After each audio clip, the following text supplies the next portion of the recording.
ফুল আমাৰ সদায় প্ৰিয়। আমাৰ কৰ্মস্থলীৰ কাষতে লাগি থকা এই এজাৰ ফুলজোপাৰ সৌন্দৰ্য চাই যেন আমাৰ হেঁপাহ নপলায়। গান গাব নাজানিলেও গুণগুণনি এটা স্বতঃস্ফূৰ্তভাৱে ওলাই আহে এই এজাৰজোপা দেখাৰ লগে লগে।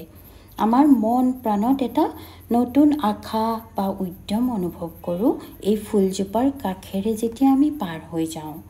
ইণ্টাৰনেটৰ পৰা গম পালোঁ যে এজাৰ ফুলৰো বহুতো মেডিচিনেল প্ৰপাৰ্টিজ আছে, যিটো আয়ুৰ্বেদিক চিকিৎসা পদ্ধতিত ব্যৱহাৰ কৰা হয়।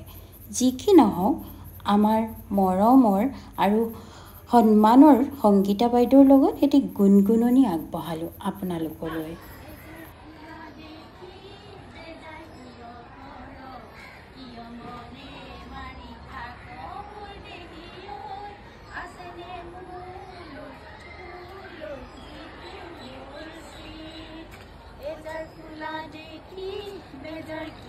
ফুলা দেখি বেজাৰ কিয় কৰ, কিয় মনে মাৰি থাক মোৰ দেহি ঐ, আছেনে মোলৈ তোলৈ যিটো মোৰ চি।